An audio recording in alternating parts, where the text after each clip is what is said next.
तो बच्चों आज आपको सुनाऊंगा अश्वत्थामा की युद्ध में भूमिका। तो चलिए।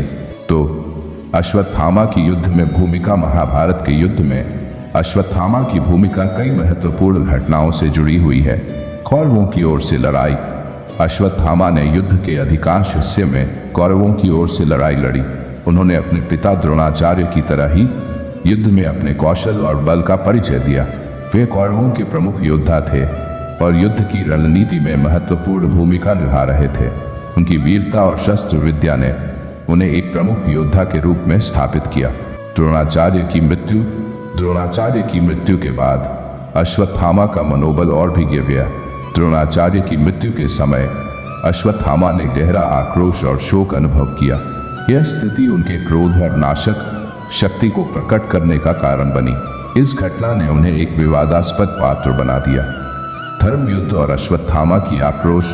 जब युद्ध की स्थिति कौरवों के खिलाफ थी और कौरवों की हार निश्चित हो गई, अश्वत्थामा ने आक्रोशित होकर विशेष रूप से विनाशकारी कदम उठाए।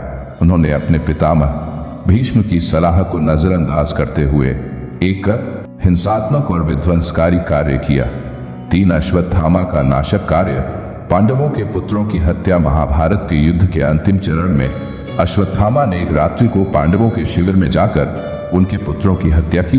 यह घटना विशेष रूप से निंदनीय और विवादास्पद रही।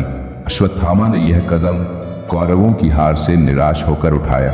इस कृत्य ने युद्ध की नैतिकता को प्रभावित किया और पांडवों को भीषण कष्ट का सामना करना पड़ा। ब्रह्मास्त्र का प्रयोग। अश्वत्थामा ने युद्ध के अंत में ब्रह्मास्त्र का प्रयोग किया, जो एक अत्यंत शक्तिशाली और विध्वंसकारी अस्त्र था। ब्रह्मास्त्र का प्रयोग जिसने संपूर्ण दुनिया के लिए भयानक परिणाम दिए।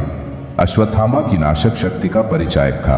ब्रह्मास्त्र का प्रयोग महाभारत की कथा में एक महत्वपूर्ण घटना के रूप में दर्ज है और इसका प्रभाव भीषण था। 4 अश्वत्थामा की शाप और दंड। अश्वत्थामा के कार्यों और उनकी नाशक शक्ति के परिणाम स्वरूप उन्हें भगवान कृष्ण द्वारा एक कठोर शाप मिला। भगवान कृष्ण ने अश्वत्थामा को शाप दिया कि वे सदैव यातना में रहेंगे और कभी भी शांति नहीं पाएंगे। यह शाप उनके जीवन की दुखद कथा का एक महत्वपूर्ण हिस्सा है और यह दर्शाता है कि पाप और गलत कार्यों का परिणाम कितना भयानक हो सकता है। शाप का प्रभाव। अश्वत्थामा का शाप उनके भविष्य को प्रभावित करता है। यह शाप उनके कर्मों की कीमत चुकाने का संकेत है और यह महाभारत की नैतिकता को उजागर करता है। शाप के प्रभाव ने अश्वत्थामा के जीवन को नष्ट कर दिया और उन्हें एक दारुण स्थिति में डाल दिया। 5 अश्वत्थामा की भूमिका का विश्लेषण। अश्वत्थामा की भूमिका महाभारत की कथा में एक गहरी और जटिल छाप छोड़ती है। उनके कार्यों और उनके पात्र की जटिलताओं को समझना महाभारत की कहानी को सही तरीके से समझने के लिए आवश्यक है। अश्वत्थामा की भूमिका निम्नलिखित पहलुओं को उजागर करती है। नैतिकता और मानवीय भावनाएं। अश्वत्थामा की कहानी मानवीय भावनाओं और नैतिकता के जटिल पहलुओं को दर्शाती है। उनके क्रोध, बदले की भावना और उनके द्वारा किए गए कृत्यों ने उनकी नैतिकता पर सवाल उठाए। यह दर्शाता है कि कैसे मानव भावनाएं और क्रोध व्यक्ति के जीवन को प्रभावित कर सकते हैं।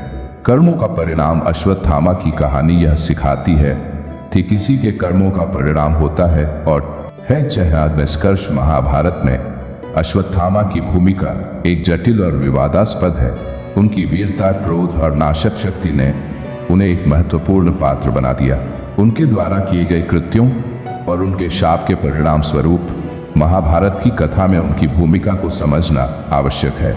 अश्वत्थामा की कहानी हमें यह सिखाती है कि नैतिकता, मानवता और कर्मों का परिणाम कितना महत्वपूर्ण होता है और इन तत्वों को समझना महाभारत की कहानी की एक महत्वपूर्ण बात है। उनकी भूमिका महाभारत की कथा को और भी गहरा और प्रभावशाली बनाती है और ये हमें जीवन के महत्वपूर्ण शिक्षाएं प्रदान करती है। कहानी में अंत तक बने रहने के लिए धन्यवाद।